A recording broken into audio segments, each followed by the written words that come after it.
Madam ఇంకొకటి అసలు women's day సందర్భంగానే కాదు, నార్మల్గా మిమ్మల్ని ఎప్పుడు చూసినా కూడా ఆ కట్టు, ఆ బొట్టు, ఆ భారతీయ సంస్కృతి సాంప్రదాయం దగ్గర ఎంత తెలుగుదనం ఉట్టిపడేటట్టు చక్కగా కనిపిస్తారు.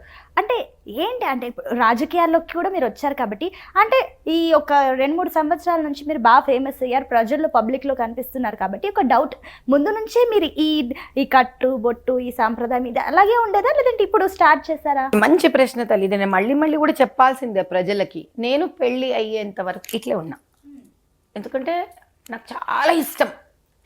ఇది ఒక్కడికి సంబంధించింది కాదు, ఇది వేసుకుంటే నేను ఏందో అదొక నిండుతనం ఫీల్ అవుతా, నేను ఎనర్జైజ్ ఫీల్ అవుతా. చాలా ఆశ నేను చీర కట్టుకుంటే ధైర్యంగా ఫీల్ అవుతా.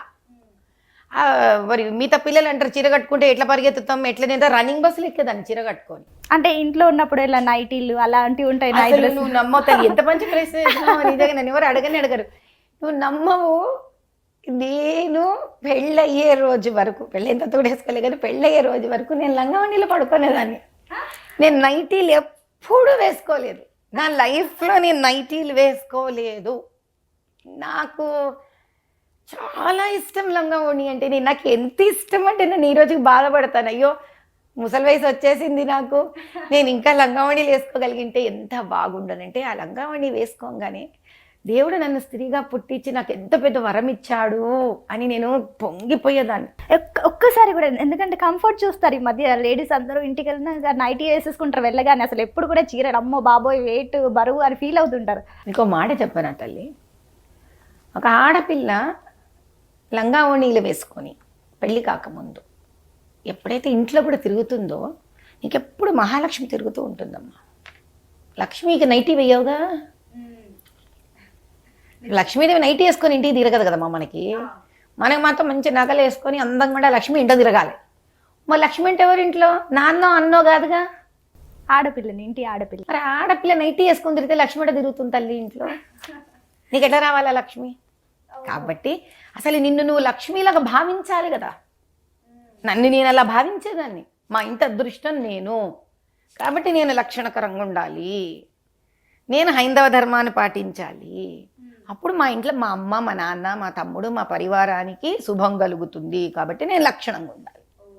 సో ఇట్ ఈజ్ నిన్ను భావించుకోవాలి. ఎట్లా నీవు నిజంగా సనాతన ధర్మం ప్రకారం, సనాతన ధర్మం స్త్రీ లక్షణకరం, స్త్రీ అదృష్టం అంటే నువ్వు ఫీల్ అవ్వాలి కదా అన్నమాట. సనాతన ధర్మం నీకు డిక్లేర్ చేసిందమ్మా. సనాతన ధర్మం నిన్ను ఇప్పుడు ఫస్ట్ టైం ఎంపవర్ చేసింది. నిన్ను ఏమని, నువ్వు దేవతాని ఎంపవర్ చేసింది. సనాతన ధర్మం నువ్వు దేవతాని ఎంపవర్ చేసింది. నీకు ఒక్కసారి నేను ఆల్రెడీ దేవతాని, సనాతన ధర్మే నిన్ను ఎంపవర్ చేసి డిక్లేర్ చేసినప్పుడు ఇంకా నువ్వు ఫీల్ కాకుంటే నువ్వు దేవతవని నేను ఎవడు ఫీల్ చేయించగలడమ్మా? ఓకే మేడం, ఇంకోటి అంటే మీరు ఇంత సాంప్రదాయంగా ఉన్నారు, పెళ్ళైన తర్వాత మా వారికి కొంచెం నేను మోడర్న్ గా ఉండడం ఇష్టం ఉండింది.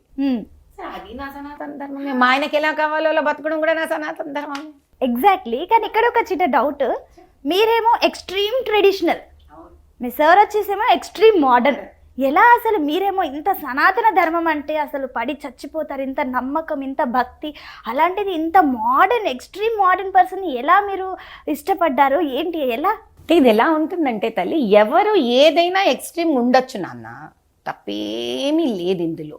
కానీ నా ఎక్స్ట్రీమ్ ఆలోచన విధాన్ని ఆయన గౌరవిస్తున్నారా లేదా, నాకు ఆ స్పేస్ ఇస్తున్నారా లేదా, ఆయనకున్న ఒక ఎక్స్ట్రీమ్ లైక్స్ అండ్ డిస్లైక్స్కి నేను స్పేస్ ఇచ్చి గౌరవిస్తున్నానా లేదా అనేది ముఖ్యం. ఇప్పుడు మేము అందరూ ఏ భార్యాభర్త అయినా వేరే వేరే కుటుంబాల నుంచి, సంబంధం లేని కుటుంబాల నుంచి పుట్టి పెరిగి పెద్దవాళ్ళ మొత్తం వేరే వేరే స్కూళ్ళల్లో చదువుకుంటాం. వేరే వేరే వాతావరణాలు, మా ఎక్స్పీరియన్సెస్ వేరు, జెండర్స్ వేరు, మా అనుభవాలు వేరు, మా ఇష్టాలు వేరు. ఒకటి ఎందుకు అవుతాము? ఇద్దరు, ఒక స్త్రీ పురుషుడు ఒక పెళ్ళి వివాహం అనే బంధంలో ఎందుకు ముందుకు వస్తారు అని అంటే, మనలో లేనిది ఆ వ్యక్తిలో ఏదో మనకు నచ్చి, మరి అది మనం రెస్పెక్ట్ చేయాలి కదా. మనకు లేదు కానీ బాగుందే, ఇది ఇలా కూడా ఇంట్రెస్టింగ్గా ఉందే, ఇలా కూడా ఉంటే ఒక మంచి ఫీల్ ఫ్యాక్టర్ వస్తుంది అని స్త్రీ అనుకున్న పురుషుడిలో చూసి, పురుషుడు అనుకున్న అది స్త్రీలో చూసి దాన్ని జీవితాంతము గౌరవించగలగాలి. నన్ను మా వారు చూసినప్పుడు నేను చీరలో ఉన్నాను, నేను ప్యాంట్ షర్ట్లో లేను, నేనేం ఫ్రాక్స్లో లేను, గౌన్స్లో లేను, పంజాబీ డ్రెస్లో కూడా లేను, నేను చీరలో ఉన్నా. అది చూసే కదా ఇష్టపడి ఆయన పెళ్లి చేసుకున్నారంటే నన్ను ఆ పద్ధతిని ఆయన గౌరవించగలగాలి. అంటే